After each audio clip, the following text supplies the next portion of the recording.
Bacterial chromosome, और उसके साथ साथ हमने देखा था थोड़ा सा प्लाज्मिड के बारे में, बड़ा जनरल सा देखा था, क्योंकि एक तो कुछ ये टॉपिक जो है इस आपने सेल बायोलॉजी के अंदर भी शायद उसको डिस्कस किया हुआ होगा, इसलिए मैं चाहता नहीं हूँ कि किसी भी टॉपिक की रेपिटेशन हो। सो दैट्स वाई मैं यहाँ पे सिर्फ आपको इसका एक ओवरव्यू दे के आगे गुजरना चाह रहा हूँ, क्योंकि इसके बाद चैप्टर 4 और चैप्टर 5 ये हमारे मेजर चैप्टर जो हैं ये स्टार्ट होंगे। खैर ये भी एक इम्पॉर्टेंट चैप्टर था, लेकिन इसके लिए मुझे हमेशा यही लगता है कि शायद इसमें कुछ पार्ट जो है वो बच्चों ने सेल बायोलॉजी में कवर कर दिया। ये बहुत बड़ा चैप्टर था।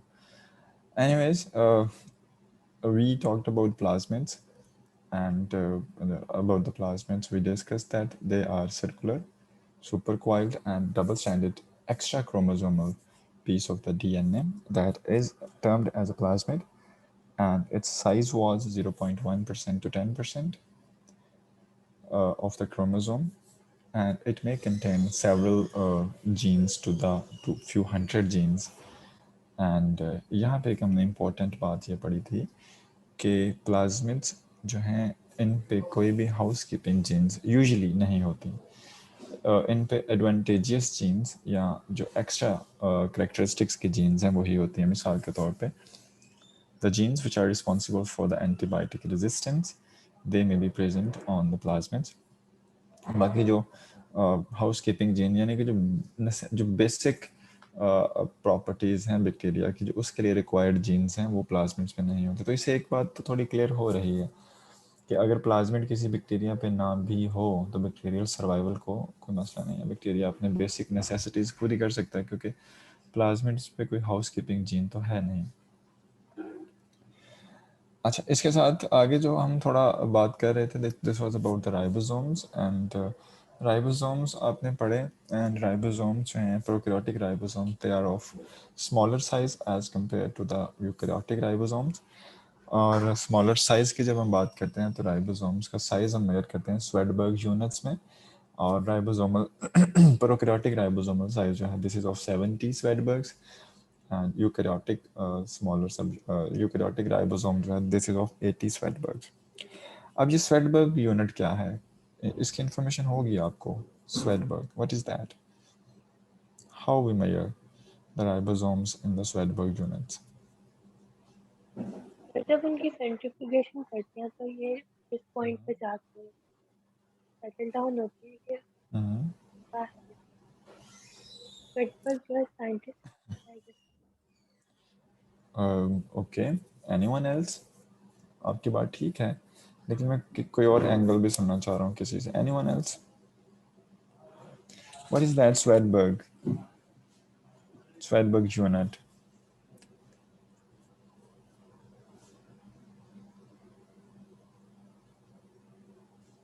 सर जब मतलब सेंट्रीफ्यूगेशन होती है तो जब से 70 एस पे जब वो आके वो मतलब वो बिगर पार्ट सा होता है उसका लेदर होता है, तो फिर उसको हम वहां से उसको देते हैं नाम उसका। अच्छा, चलें थोड़ा सा इसका सुनिएगा। दिस इनकी इज नॉट डेंसिटी का जी, इनकी डेंसिटी का unit. Yes you can say that. थोड़ी सी चलें इस पे बात करते हैं। This sanctification that you guys are referring, this is not the normal sanctification. Sanctification, when we do the ultra sanctification for the fractionation purposes, for example, we have a cell and we want to fractionate its organelles। एक prokaryotic cell है, आप उसमें से ribosome separate करना चाहते हैं, आप उसकी साइटोप्लाज्म सेल वॉल, या अगर यूकैरियोटिक सेल है तो आप उसमें अगर माइटोकॉन्ड्रिया सेपरेट करना चाहते हैं और राइबोसोम सेपरेट करना चाहते हैं, गोल्गी ऑपरेटर सेपरेट करना चाहते हैं, तो this would be termed as a fractionation of a cell. So for the fractionation purpose, what we do the ultra centrifugation processes। Ultra centrifugation जो प्रोसेस है उसमें सेंट्रीफ्यूगेशन की स्पीड जो होती है नॉर्मली वो 65,000 RPM तक होती है, यानी कि 65,000 रोटेशंस पर मिनट। ये बहुत हाई स्पीड है। और अल्ट्रा सेंट्रीफ्यूगेशन के लिए हम सेल्स का जो मिक्सचर है उसको उसमें ऐड करते हैं समटाइम्स सीजियम क्लोराइड और the magnesium chloride.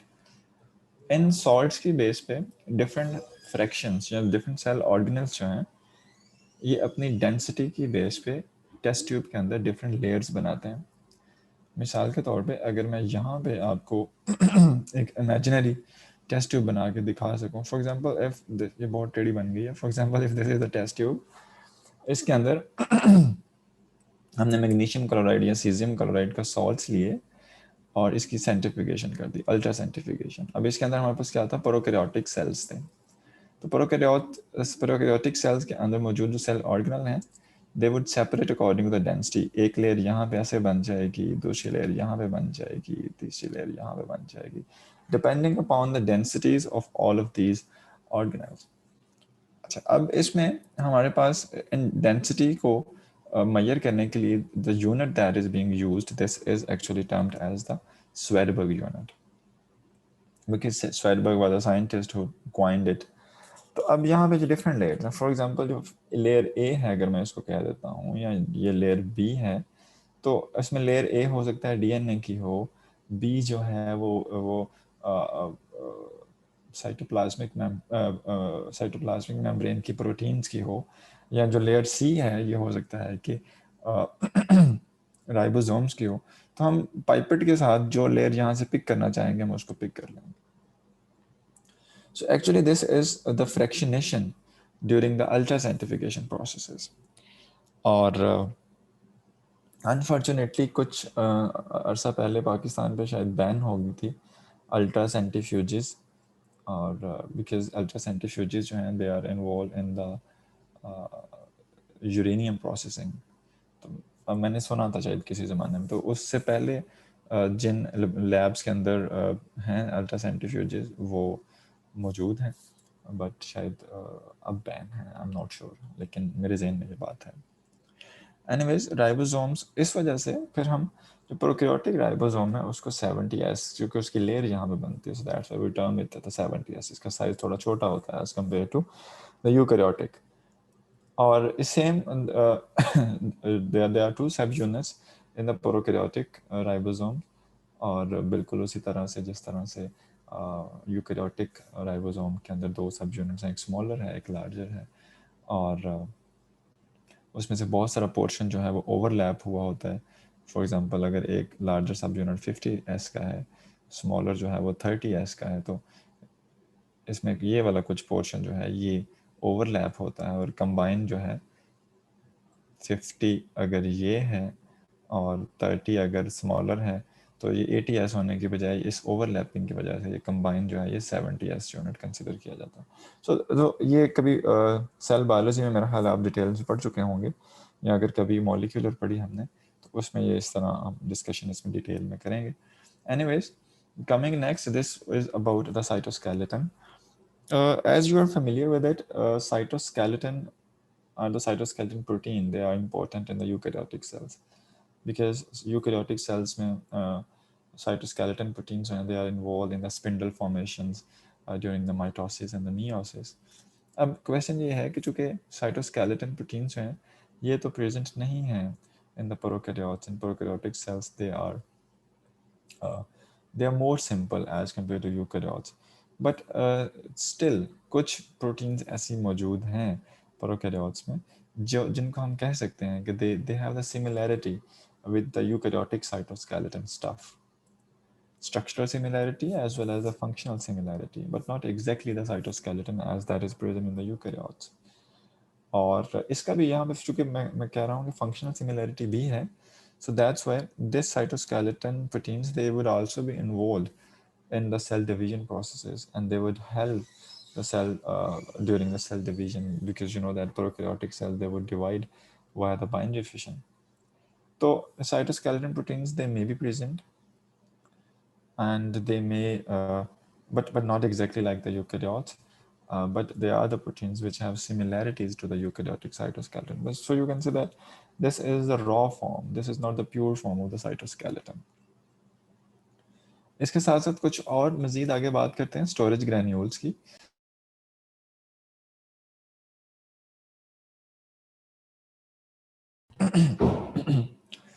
As we are familiar with it, prokaryotic cells, they live in some rough conditions, they have to bear some harsh conditions.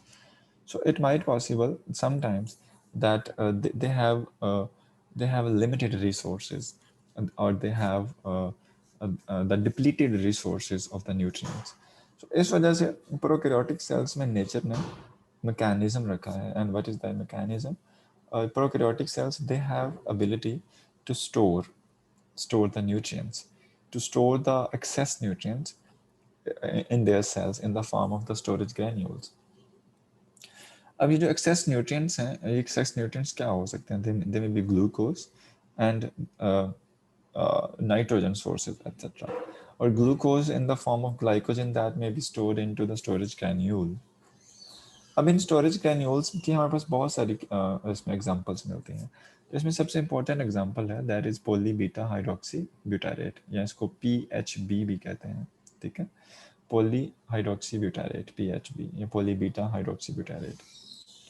This is a storage granule, and normally when cells grow in the excess glucose, cells will store that glucose in the form of poly-beta hydroxybutyrate into their inside their cytoplasm.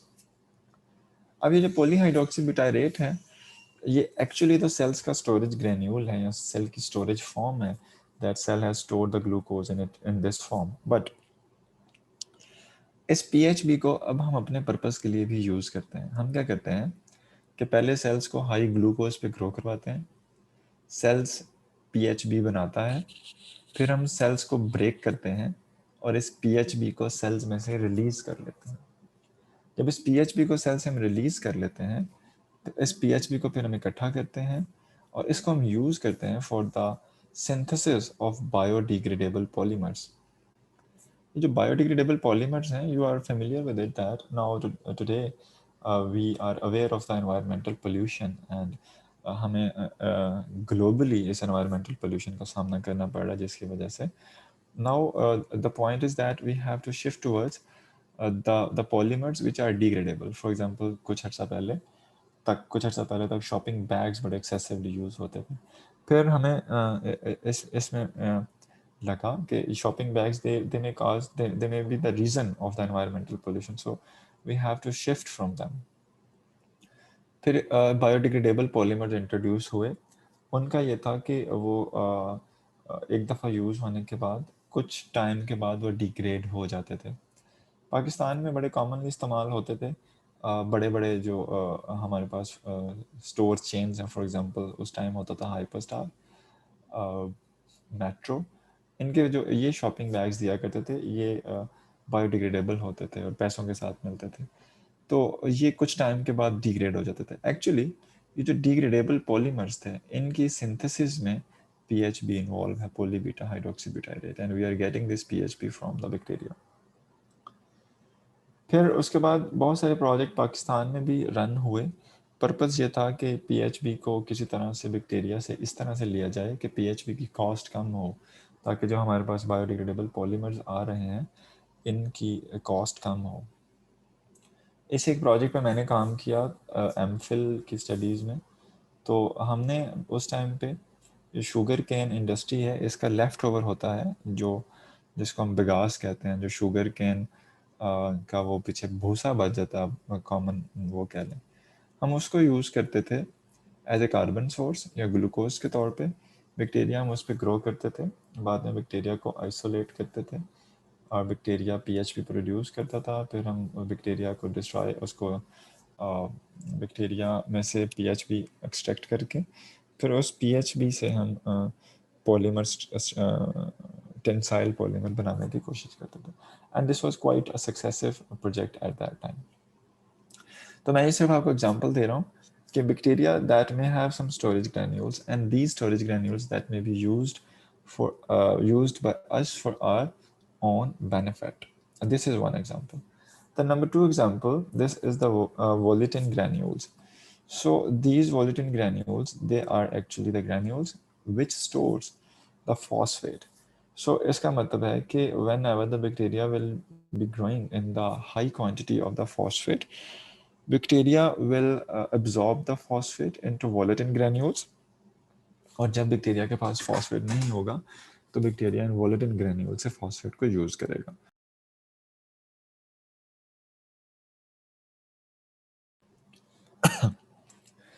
Okay, ये जो वोलेटिन granules हैं they can easily B analysed and they can be viewed under the microscope. इनकी staining करते हैं हम, और staining के बाद ये हमें बड़े क्लियरली सेल के अंदर नजर आते हैं। सो वोलेटिन ग्रेन्यूल की स्टेनिंग के लिए we use the dye which is methylene blue. ये मेथिलिन ब्लू डाई हमने पीछे भी यूज की जब हमने स्टेनिंग प्रोसीजर्स पढ़े थे। तो मेथिलिन डाई हम मेथिलिन ब्लू यूज करते हैं, और मेथिलिन ब्लू जो है ये वोलेटिन ग्रेन्यूल्स को रेड कलर देती है ये ब्लू, लेकिन चूंकि volutin granules they contain high phosphate and as a result of this reaction they would be stained as a red. अच्छा, अब जो वोलेटिन ग्रेन्यूल्स हैं ये मेम्ब्रेन बाउंड हैं, इनके अराउंड एक मेम्ब्रेन होती है, और these are just like the energy storage compartments as they are present in the eukaryotes. अब इन वोलेटिन ग्रेन्यूल्स को भी हम अपने पर्पस के लिए यूज करते हैं। वो कैसे? We have isolated the bacteria which have ability to produce the volatin granules. And now what we do, we grow the bacteria in the sewage water or the water that contains excessive phosphate. अब ये बात आपको पता होनी चाहिए कि they are sewage water treatment plants जहाँ पे प्रॉब्लम ये है कि वाटर में मौजूद हैवी मेटल्स, क्रोमियम है, निकल है, इनको डिस्पोज ऑफ करना पड़ता है। And now we are using some biological means for the bioremediation purposes. इसी तरह से जो अगर इंडस्ट्रियल वेस्ट है या डोमेस्टिक वेस्ट वाटर है, that may contain the high quantity of the phosphate. So this high quantity of the phosphate that may be dangerous. So we have to remove the high quantity of the phosphate from the wastewater. So one of the way is to grow the bacteria which have volatin granules. अब वोलेटिन granules हैं जिस bacteria में, वो क्या करेगा, जब वो waste water में ग्रो करेगा जिसमें फॉस्फेट बहुत ज़्यादा है, तो ये फॉस्फेट को स्क्वेंच कर लेगा, यानी कि फॉस्फेट को एब्जॉर्ब कर लेगा। Now phosphate would be quenched from waste water into the volutin granules, और उसके बाद हम नॉर्मली सिंपली बैक्टीरिया को सेपरेट करके वेस्ट वाटर से ये वोलेटिन ग्रेन्यूल्स निकाल सकते हैं, और हम उसको बाद में यूज कर सकते हैं for the fertilization point of view. तो जब हम माइक्रोस्कोप से किसी बैक्टीरिया को देखते हैं तो स्टोरेज ग्रैन्यूल हमारे पास कुछ इस तरह के नजर आते हैं, लाइक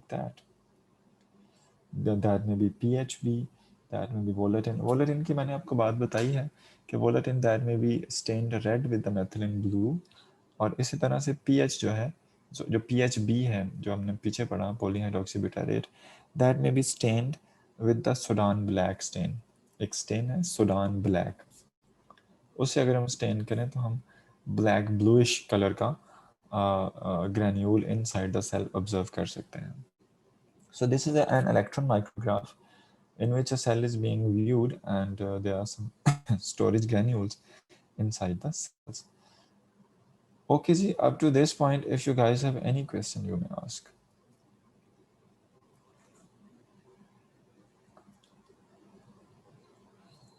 No question? समझ में आ रही है बात? Yes sir.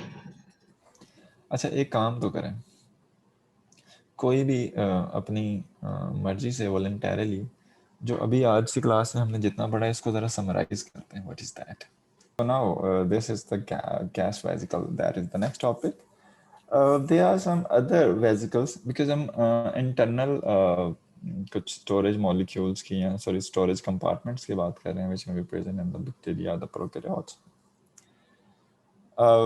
Gas vesicle, yes, Elise has raised the hand. Ji Elise.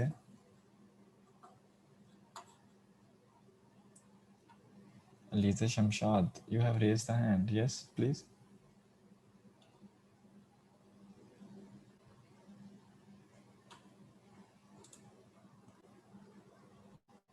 Am I audible to you, all of you?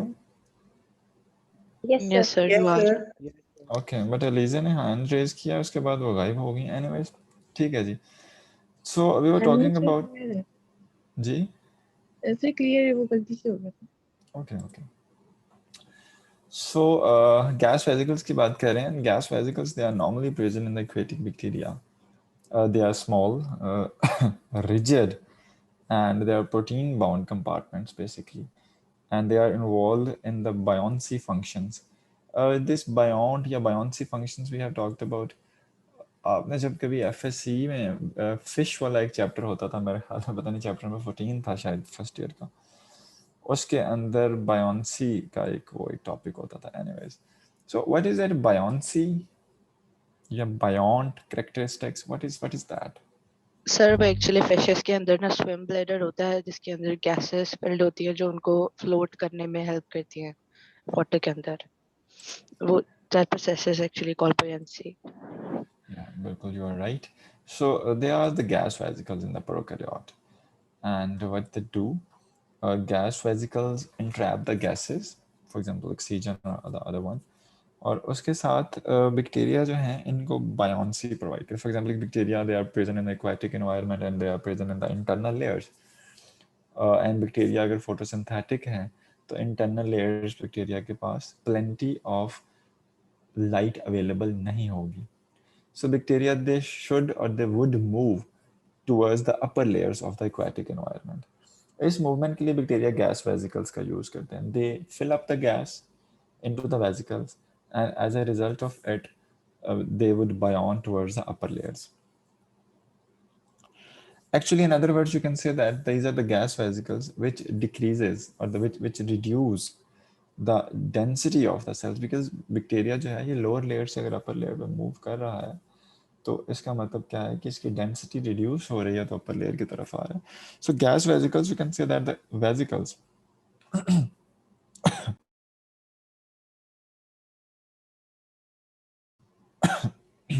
excuse me. So gas vesicles are the vesicles which are responsible to decrease the density, and as a result of it, bacteria will buoyant from lower aquatic layers to the upper aquatic layer. So bacteria, they can regulate the number of the gas vesicles, and by regulating the number of the gas vesicles, bacteria, a prokaryotic organism, it can float, it can sink to its ideal position where it wants to, depending upon the gas vesicles and the oxygen that is being filled into the gas vesicles or the other gases which are being filled. जिसमें ideal position की यहाँ पे एक बात हुई है, तो जिसकी मैंने अभी अभी आपको एक एग्जांपल दिया कि if bacteria feels the ideal position for the photosynthesis that is in the upper layer, the bacteria will fill up the gas vesicles with the oxygen and it will move towards the upper layer. And it will float closer to the surface where the plenty of the sunlight or the light is available. But if bacteria is not photosynthetic, it may move or it may sink towards the lower layers of the aquatic environment. So this was about the gas vesicles, and this was the introduction actually, how gas vesicles, they are involved in the bacterial movement, and it helps the bacteria to move from ideal position, move from one position to the ideal position. The next topic that we are going to start, this is the endospores. Endospore के बारे में हम थोड़ा सा पढ़ चुके हैं already, discussion हो चुकी है कि endospores, what are they? Endospores are actually the structures which are the heat resistant or which can bear the harsh conditions of the environment. और वेजिटेटिव सेल्स एंड एंडोस्पोर्स का डिफरेंस हमने chapter 1 में पढ़ा, जहाँ पे हमने जॉन टिंडल का experiment पढ़ा था, और John टिंडल tried to reproduce the results of the Louis Pasteur, but unfortunately he was not successful, and from there the concept of endospore were coined. फिर हमने वहाँ पे ही एक डिजीज़ का नाम पढ़ा था, डिप्थेरिया टॉक्सिन्स की शायद बात हुई थी. तो endospores, basically this is a unique type of the dormant cell, और normally जो bacillus और clostridium cells हैं इनमें हमें endospores देखने को मिलते हैं, और as a result of the sporulation we can say that bacteria, they form the endospores. The endospores, I have told you, they can bear the harsh conditions, and astonishingly you would read here that bacteria, they may remain dormant in the form of endospores perhaps up to 100 of the years. So endospores, they are very very important for the bacterial survival in the heat, during the desiccation conditions, in the presence of the toxic chemicals, as well as in the presence of the ultraviolet radiations. So in other words, you can say that the endospores, they may directly or indirectly bear the high heat, high temperature, the desiccation, the toxic chemicals, as well as some ultraviolet radiations, etc. उसके बाद मज़ीद अगर थोड़ा सा देखें तो अगर vegetative cells को हम किल करने के लिए बॉइलिंग करते हैं, और शॉर्ट टर्म बॉइलिंग से भी बाज़ औक़ात वेजिटेटिव सेल्स में किल हो जाते हैं, बट एंडोस्पोर्स किलिंग के लिए we have to boil the endospores up to many hours. ये बात हमने चैप्टर 1 के अंदर भी देखी थी कि 5 मिनट की, 10 मिनट की, आधे घंटे की बॉइलिंग से वेजिटेटिव सेल्स तो किल हो रहे थे, लेकिन एंडोस्पोर्स को किल करने के लिए हमें 5 घंटे तक की अप्रॉक्सीमेटली बॉइलिंग करनी पड़ रही थी. तो इसका मतलब क्या हुआ कि इसका मतलब क्या हुआ कि जो एंडोस्पोर्स हैं, they can bear the more harsh conditions and they may bear the boiling for a longer period of time. अब इसमें जो देखते हैं कि जो एंडोस्पोर्स हैं, endospores they are important in the spread of or you can say that in the important of the pathogenicity of the bacteria, क्योंकि pathogenicity में बैक्टीरिया को बहुत ज़रूरत है to survive the environmental conditions. इसकी बड़ी कॉमन एग्जांपल हमारे पास आती है Clostridium botulinum. Clostridium botulinum, that is an organism. It causes a disease which is called botulism. ये मीट पॉइजनिंग या food poisoning due to meat, ये botulism is related with that. इसको हम पढ़ेंगे botulism की disease को separately. So Clostridium botulinum, that is an organism which causes the disease botulism. और Clostridium botulinum का सर्वाइवल रेट जो है ये सक्सेसफुल इस वजह से है कि it has ability to form the endospores. इसी तरह से there is a common disease which is called tetanus, and this is caused by the Clostridium tetani. तो ये Clostridium tetani भी एंडोस्पोर्स बनाता है. Clostridium perfringens, this is another bacteria from the genus Clostridium, and it is involved in the gas gangrene formations. तो ये भी endospores बनाता है. इसके अलावा Bacillus anthracus, this is a bacteria which is the causative agent for the anthrax, और ये इसके बारे में हम ऑलरेडी देख चुके हैं. It has ability to form the endospores. So these are the few examples in which we can see that the bacteria, they have ability to form the endospores, and endospores make them more successful. ये एक हमारे पास एक diagram है. For example this is a bacterial cell, ये अगर micrograph है, this is a bacterial cell और इसके अंदर ये एंडोस्पोर है. ठीक है, दिस इज एंडोस्पोर. अब होगा क्या कि if the conditions are unfavourable, temperature high हो गया, तो ये बाकी सारा वेजिटेटिव सेल जो है ये वाला, ये डाई हो जाएगा. लेकिन ये जो एंडोस्पोर है, this one, this would survive, ये डाई नहीं करेगा. This would survive in the environment. Whenever the conditions are suitable to grow, this endospore would regrow into the vegetative cell. ठीक है, तो ये एक एंडोस्पोर की हमारे पास माइक्रोग्राफ है. इसके अलावा हमने एंडोस्पोर्स को देखा था जब हमने स्टेनिंग प्रोसीजर्स पढ़े थे, वहाँ पे एंडोस्पोर स्टेनिंग देखी थी हमने. वहाँ पे भी देखा था कि we are able to visualise the endospores inside the vegetative cell. किसी को याद है कि एंडोस्पोर स्टेन के लिए हम कौन सी डाई यूज करते थे? कोई बता सकता है?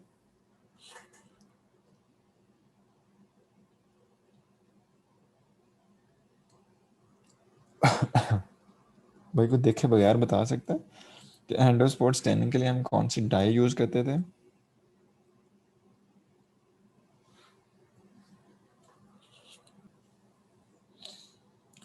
So the process of formation of endospore is called the sporulation. The process of the sporulation that is complex. This is highly ordered sequence, and it takes approximately 8 hours to form the endospores.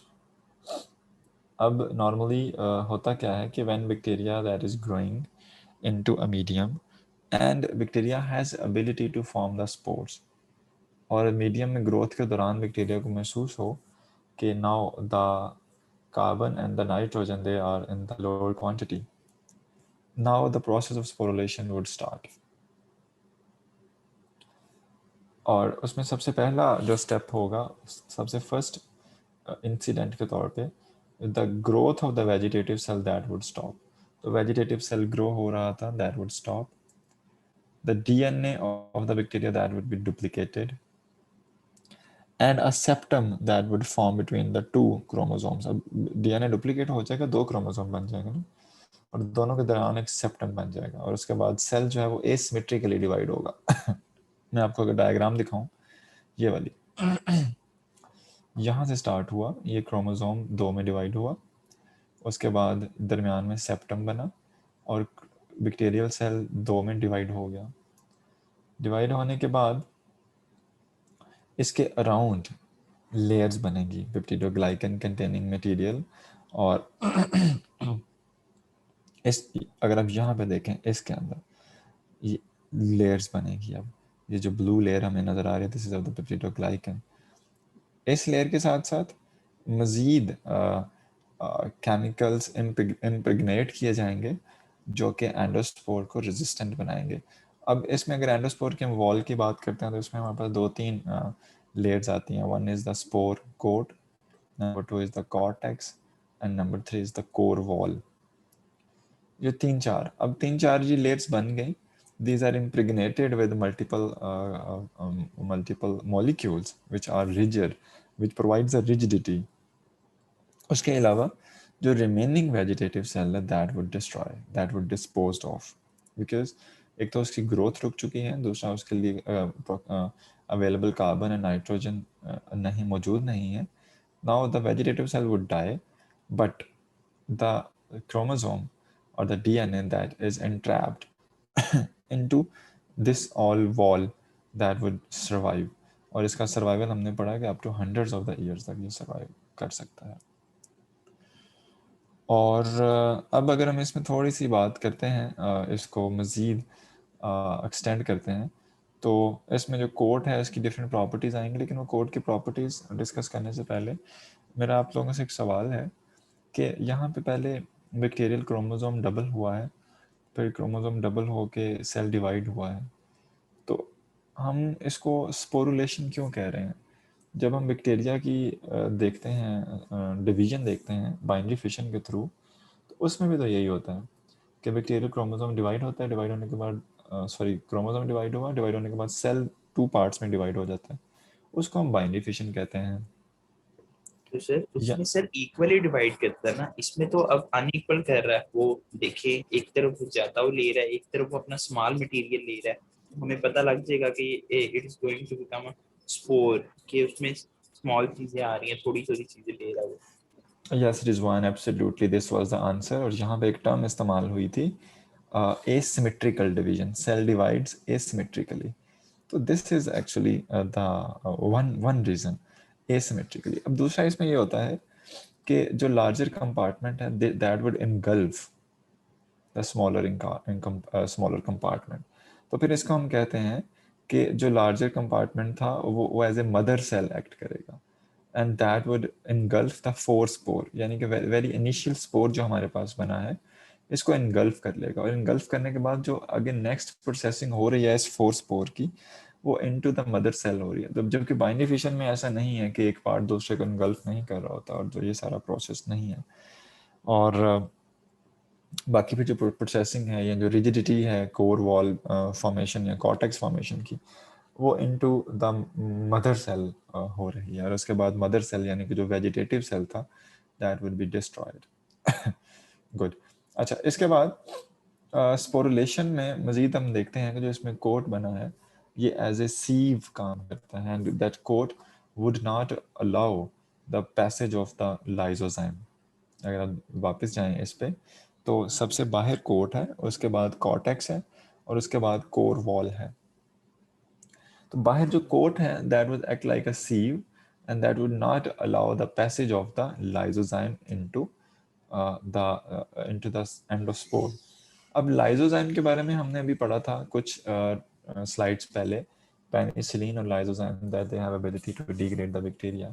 सो ये coat जो है basically it protects the lysozyme to enter into the endospore, और जिसके result में we can say that endospores are being protected.